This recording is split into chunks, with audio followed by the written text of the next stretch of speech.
To you, my dear friends, on this fifth recording about the beautiful Christian mystics. And it is so good to have your company at this late hour, when I know most people are in bed, but in the likes of dear Sister Miriam down in New Zealand, they're beginning their day or part through their day, so it is so lovely to have your company at this time. So welcome. But before we begin, could we share a lighted candle together and allow that light to represent all that is sacred to us, a symbolic gesture of love, God's love, Gaia's love, and let that light release a healing love from our hearts out into the world, into the cathedral of God, a cathedral of light that has no walls. So we light this light in the name of all that is sacred to you, whatever your tradition is, whoever your god, goddess is, you are welcome at this table of love. So in the name of our beloved Father, Mother God, who creates life, in the name of the risen cosmic Christ, who loves life, and in the name of the Spirit, who is the fire of life, in the name of Gaia, our Earth Mother, and Mother Mary, our Heavenly Mother, who both nurture the divine life within us both, and in the name of all faith traditions and none, for they too are the children of God, albeit known by a different name. They are our brothers and sisters. We are all one, regardless of the color of our skin, our ethnicity, our political beliefs, our gender orientation, or our spiritual traditions. We are all one. So I welcome you to this 30 minutes of sharing from the heart, of coming close to the mystics within the Christian tradition that are often ignored. For many Christians aren't aware that we have so many. And in the last few sessions we've discussed, shared about Eckhart Tolle, and last night we had Hildegard of Bingen, and they're all in the archives, so do watch them. So we begin by just taking a deep breath and coming back into our heart center. Feel the ground under your feet. Sense the love that is here for you. Sense the peace. And be aware of the energetic footprints of the great mystics. Be aware that they too lived this life, and they had a choice like you and me, but they chose to surrender to love and to walk a different path, a path of simplicity and absolute trust. So we begin by coming back to the beautiful teachings of the great mystic Teresa of Avila. There's no better mystic than this beautiful soul who left us a legacy in her amazing book, which is used as part of the formation of our oblates in training as lay monastics. And Teresa says this: I am a channel of grace. As I leave my castle, grace surrounds me and grace protects me. I enter my life under the blessings of God, and I remain open to receive guidance from my soul. So we're leaving the world now.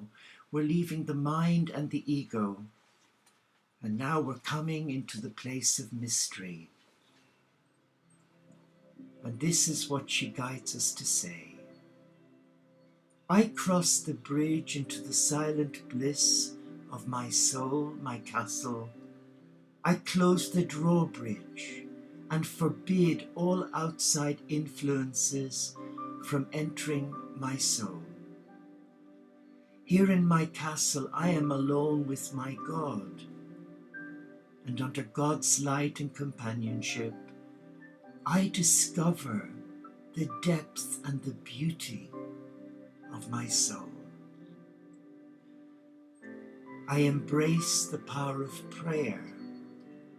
I open myself to divine guidance. I surrender myself to become a channel for grace, for healing, and service as God directs my life. Stay with those words. As God directs my life, not as my ego directs my life, but as God.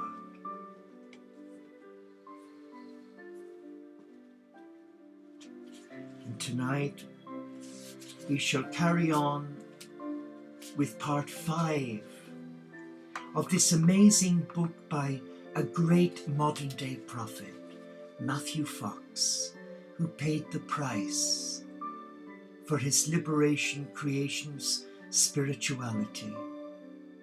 A truly amazing man who has compiled this extortionate list of meditations and teachings of the great Christian mystics. So we're all on a journey, and we have to go slowly, little by little. It is no longer I who live, but Christ who lives within me. And we, with our unveiled faces reflecting like mirrors the glory of the Lord, all grow brighter and brighter as we turn into the image that we reflect. A quotation from Paul. In experiencing to his experience of the Christ, Paul believes that Christ has taken over his person. Have you had an experience like that? Has God or Christ or the Buddha or another presence even taken over your person so that he or she seems to be living within you? Have you? Paul speaks of our unveiled faces or our true selves reflecting the glory of God as something that evolves as we grow. We are not just born this way. We become brighter and brighter as we develop, mature, and grow spiritually into greater godlikeness.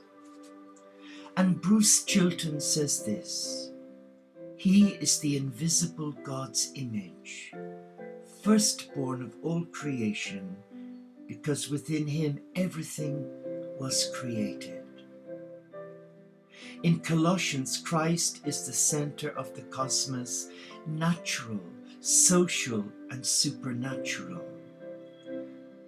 that created the world and makes the world new each day. The range of Paul's thinking was literally cosmic and metacosmic.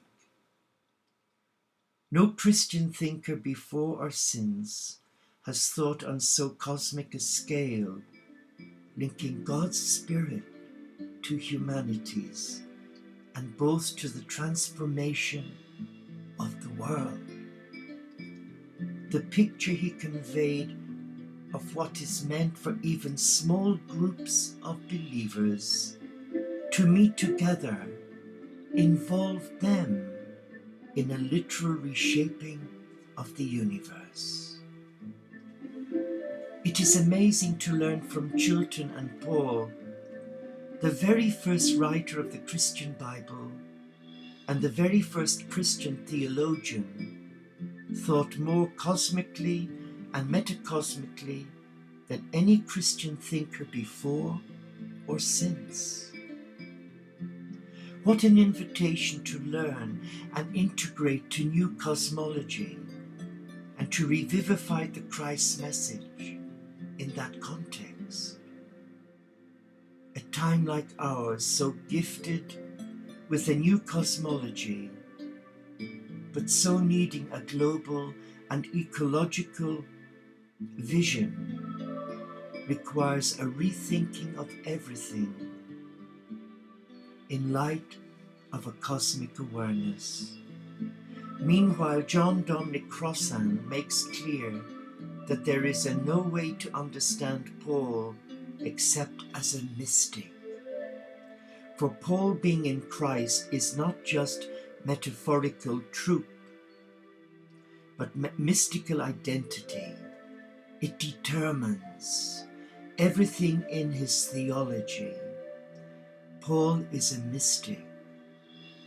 He thinks mystically, he writes mystically, teaches mystically, and lives mystically.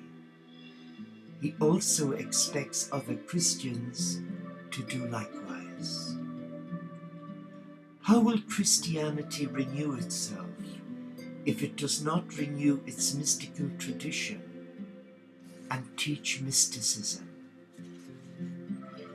And Hildegard has this to say: a wheel was shown to me, wonderful to behold, divinity in its omniscience and omnipotence, like a wheel, a circle, a whole that can neither be understood nor divided, nor begun nor ended. God hugs you. You are encircled by the arms of the mystery of God. Hildegard of Bingen. The curve of the universe is very maternal, and the wheel of God is eternal and beyond understanding. What does it mean to be encircled by the arms of the mystery of God? Does it give you some peace to feel this embrace, even when difficulties arise? Do you live your life as if you had a beginning and an ending, or as if it were an eternal, undivided wheel? How important are curves and wheels in your life and in your view of life? And this is what Francis of Assisi, another great mystic, says: all praise be yours, my Lord, through all that you have made, and first, my Lord, brother, Son, who brings the day and light you give to us through him. How beautiful he is, how radiant in all his splendor. Of you, Most High, he bears the likeness. All praise be yours, my Lord, through sister moon and stars. In the heavens you have made them bright and precious and fair. All praise be yours, my Lord, through sister earth, our mother, who feeds us in her sovereignty and produces various fruits and colored flowers and herbs.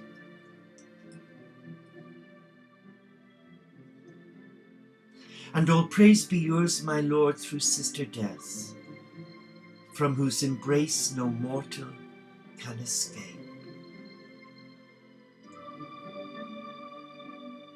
What an amazing man was Francis of Assisi.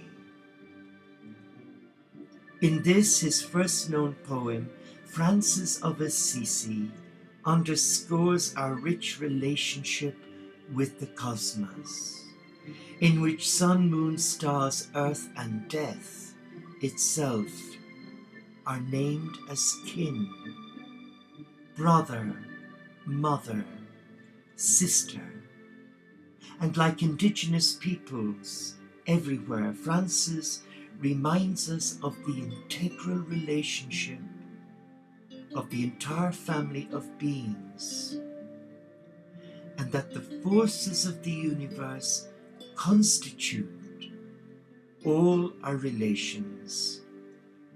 Among these relatives, like brother sun, is first and most esteemed, for the sun brings life to the earth, and its radiant light bears a special likeness to the Creator. Do you share relationships with the cosmic powers as Francis does? Have you written a poem about them lately? What about Sister Death? Have you befriended her as part of a cosmically based spiritual awareness? M.D. Chenu says Francis of Assisi came before Pope Innocent III to plead, "I do not come here with a new rule. My only rule is the gospel of love." Thus did the gospel confirm its inalienable vitality and relevance in galvanizing both human and understanding and even ecclesiastical foundations. It is the common inspiration of all Christians of all times and all milieu, but its abrupt recrudescence periodically provokes a spiritual and institutional crisis, against which it is clearly preferable to measure the pace and standards of the life of the Church. Medieval historian Father Chenu is talking about the revolution that Francis of Assisi began in the Christian Church by attempting to return to the gospel, a gospel of values, with his new order of Franciscan friars. Chenu points out how every renewal in church history is about returning to the original source and inspiration of the Jesus message and story, and that this provokes spiritual and institutional crisis.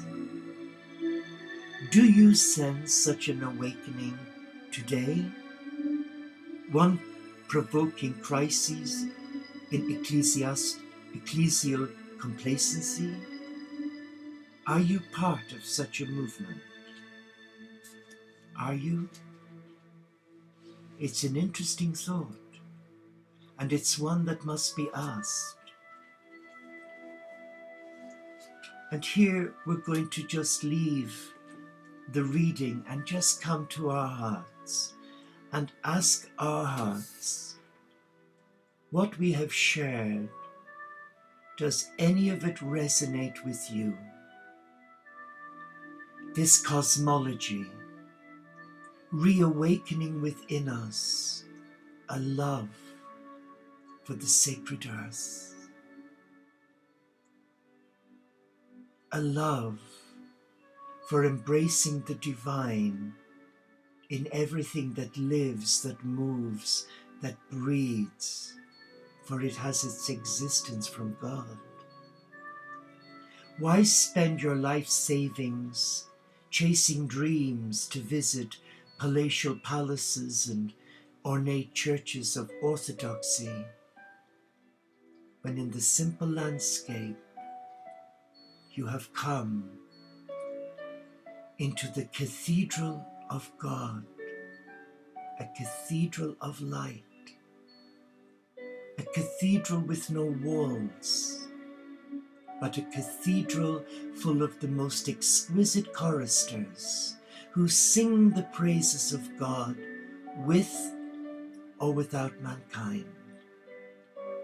And these choristers are the animal kingdom, the birds, the bees, the butterflies, our hens, our dogs, our cats, our rabbits, our wildlife, the deer, every living creature on this sacred earth has a godlike presence.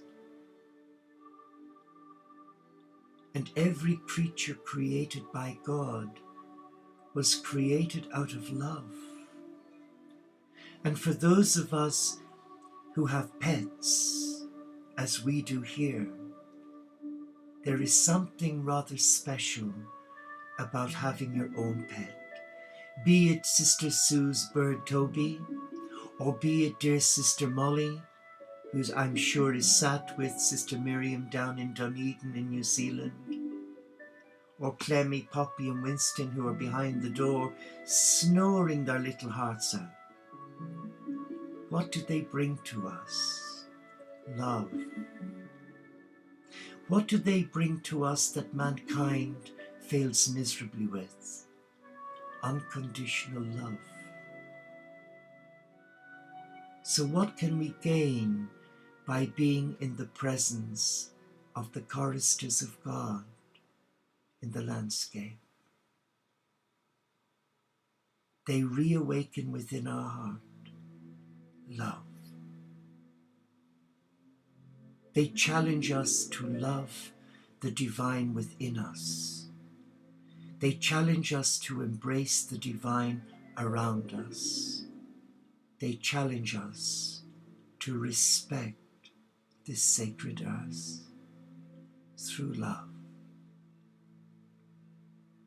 But if we are afraid to love ourselves, if we run away from who we are, if we are in denial about who we are, then how can we say we love someone? We can't. But the moment we stop running away from who we are and start running back towards the divine within us, then we can say, I love you.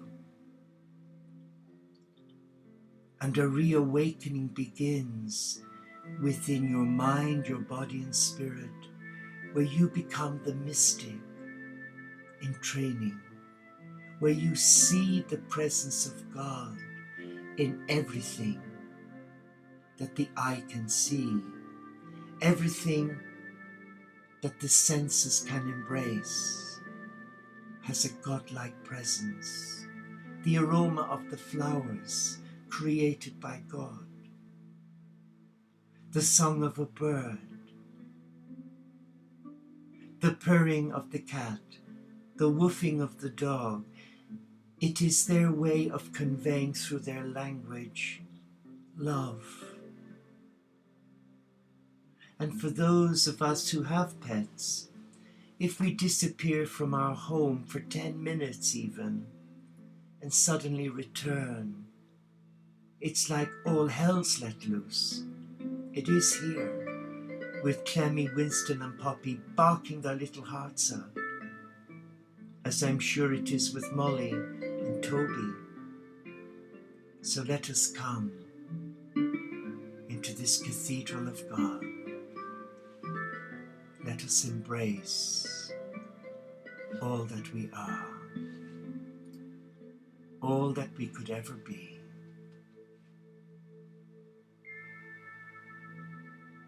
I invite you now to just be still in this magnificent cathedral and come to it as a mystic, one who has been touched in one's spirit, one whose heart is reawakening to the divine within oneself. And putting on that mindset, take back your power, from anything that has raped your divinity or your person. Take back your power from those that have hurt you. Take back your power from illness that has controlled you. Take back your power from your egoic self that has tried to alienate you from your God, Goddess.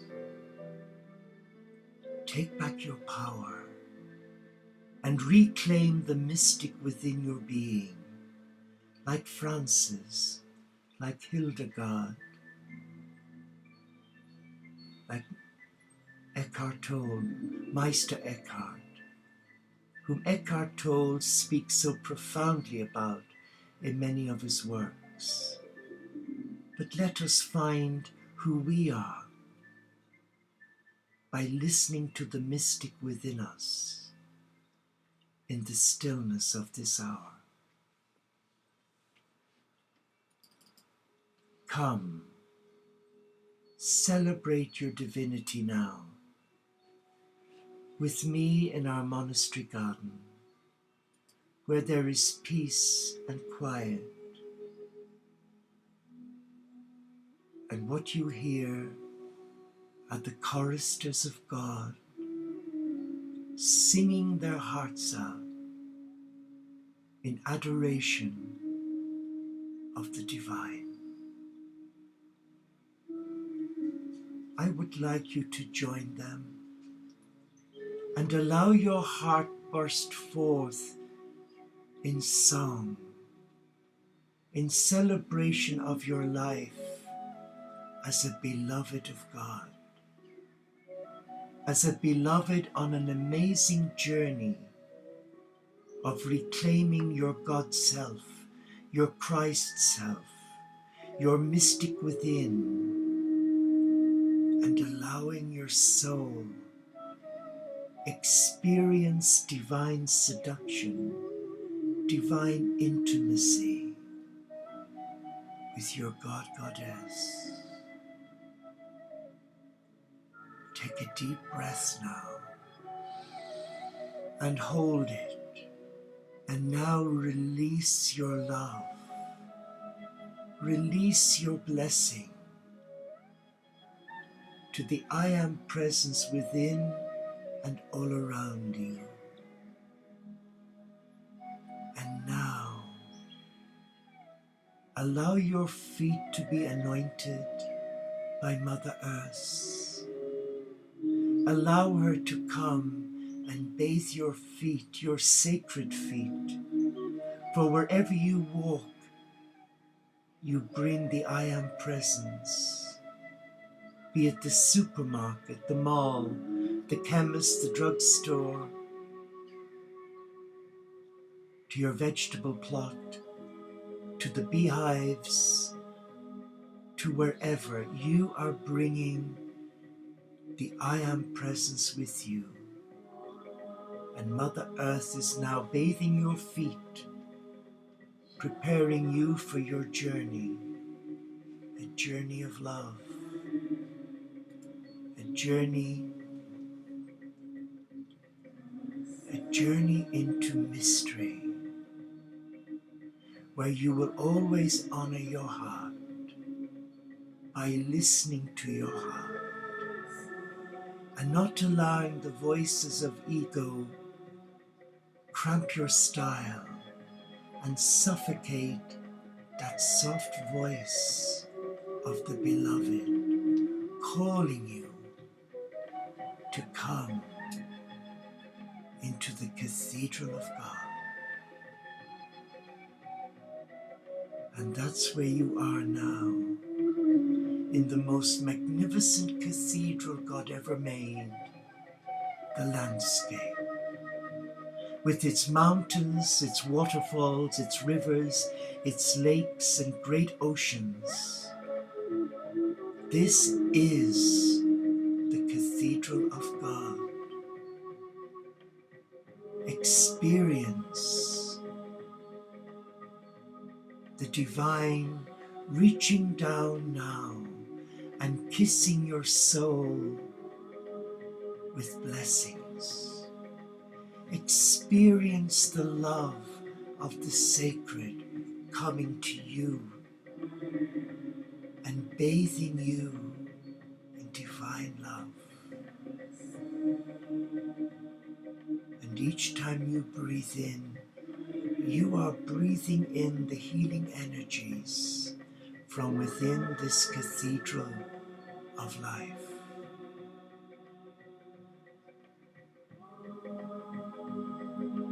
Be at peace, be still, and allow your soul sing its praises with the choristers of God in this cathedral of light.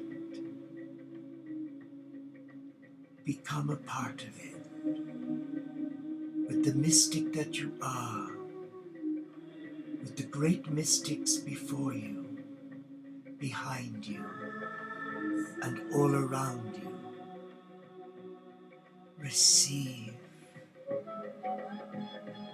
Receive their love for you, and you share your love for them, with them, by acknowledging their gift to you, selfless love. Be still.